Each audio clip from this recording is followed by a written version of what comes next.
I am Anupam Vajpayee, SEBI registered research analyst. By profession, I am a teacher. I used to teach technical and fundamental analysis. Basically, I used to teach how to trade in share market.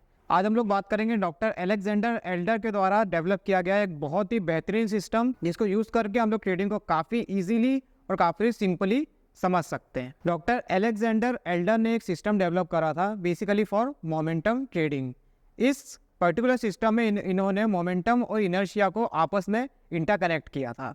इस system को हम लोग बहुत ही simple और एक accurate strategy के तौर पे यूज़ कर सकते हैं। इसमें मेजरली दो चीज़ों पे फोकस किया गया था। पहला था momentum and the second was is inertia.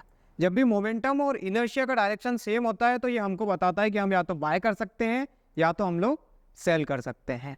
इसमें मेजरली दो इंडिकेटर्स यूज हुए हैं। First is exponential moving average and the second one is MACD। अब हम लोग देखते हैं कि इसको हमको यूज़ कैसे करना है। पहले हम लोग बात करते हैं इनर्शिया। इनर्शिया को चेक करने के लिए हम लोग यूज़ करेंगे एक्सपोनेंशियल मूविंग एवरेज का। मोमेंटम को यूज़ करने के लिए हम लोग यूज़ करेंगे MACD का। पहले हम लोग बात करते हैं इनर्शिया की। जब भी exponential moving average upward sloping होगा तो इनर्शिया बुल्स के फेवर में होगा, और जब भी exponential moving average downward sloping होगा तो हमारा जो इनर्शिया है वो बियर्स के फेवर में होगा। ये बात होगी इनर्शिया की। अब हम लोग देखते हैं मोमेंटम की। जब MACD अपवर्ड स्लोपिंग होगा तो हमको ये बताएगा कि बुल्स स्ट्रॉन्ग है, और जब MACD डाउनवर्ड स्लोपिंग होगा तो हमको ये बताएगा कि बियर्स स्ट्रॉन्ग है। अब हम लोग इनर्शिया एंड मोमेंटम को दोनों को आपस में इंटरकनेक्ट कर देंगे। जब इनर्शिया और मोमेंटम सेम डायरेक्शन में मूव करेंगे तो या तो बाय इंडिकेट होगा या सेल इंडिकेट होगा। जब inertia and momentum upward sloping हो गए, जब ये दोनों अपवर्ड स्लोपिंग हो गए तो बाय इंडिकेट होगा। जब exponential moving average and MACD same direction में मूव करेंगे तो या तो सेल इंडिकेट होगा या बाय इंडिकेट होगा। जब exponential moving average and MACD दोनों अपवर्ड स्लोपिंग हो गए तो यहाँ पे बाय इंडिकेट होगा। जब exponential moving average and MACD दोनों डाउनवर्ड स्लोपिंग होंगे तो सेल इंडिकेट होगा। अब हमको एग्जिट कब करना है? जब एक्सपोनेंशियल मूविंग एवरेज में से या MACD में से कोई भी अपनी एक डायरेक्शन बदल ले। हम लोग इसको प्रैक्टिकली देखते हैं। ये निफ्टी 50 का चार्ट है और इसमें हम लोगों ने टाइम फ्रेम 1 डे का लिया है।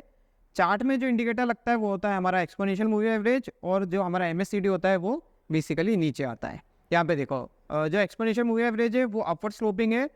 जब ये अपवर्ड स्लोपिंग है सेम उस टाइम फ्रेम में हम लोग नीचे आएंगे तो हम देखेंगे जो हमारा MACD है वो भी अपवर्ड स्लोपिंग है। ये दोनों अपवर्ड स्लोपिंग है तो शेयर प्राइस काफ़ी ज़्यादा बड़ी है।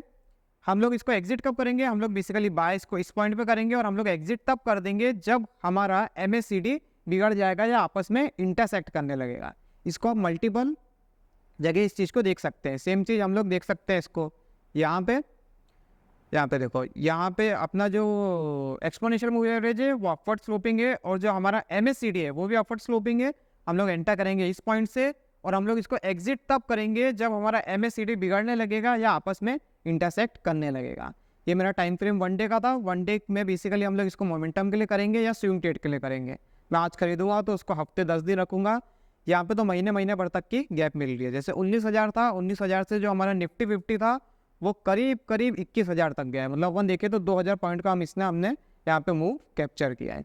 और हमको इंटरडे करना है तो हम इसको 15 मिनट में भी यूज़ कर सकते हैं। काफ़ी एक्यूरेसी इसकी काफ़ी ज़्यादा है। 15 मिनट में आपको करके इसको दिखा देता हूँ। देखो यहाँ पे हमारा जो MACD था वो अपवर्ड स्लोपिंग था, और जो हमारा एक्सपोनेंशियल मूविंग एवरेज था वो भी अपवर्ड स्लोपिंग था। हम लोग एंटर यहाँ पे करेंगे और एग्जिट वापस वहाँ पे करेंगे जब हमारा MACD या एक्सपोनेंशियल मूविंग एवरेज बिगड़ने लगेगा।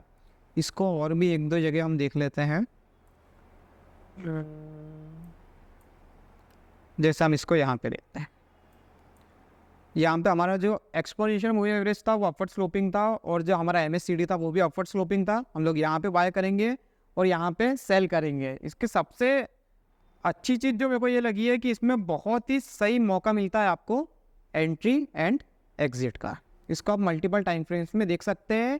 मैंने इसको निफ्टी 50 में दिखाया है, आप इसको बैंक निफ्टी में, इनफैक्ट आप इसको स्टॉक ऑप्शंस में या स्टॉक्स में भी देख सकते हैं। शेयर मार्केट में कभी भी लकीर का फ़कीर मत बनना।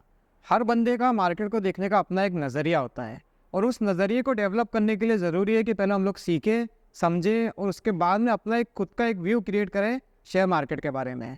मैं Anupam Vajpayee, SEBI registered research analyst, आपके लिए लेके आ रहा हूँ 7 साल के अनुभव के साथ में टेक्निकल एंड फंडामेंटल एनालिसिस की क्लासेस। और मेरी बात मानिए, जब तक मैं आपका विज़न क्रिएट नहीं कर दूंगा, जब तक आपका व्यू क्रिएट नहीं कर दूंगा, मैं आपका पीछा नहीं छोड़ूंगा।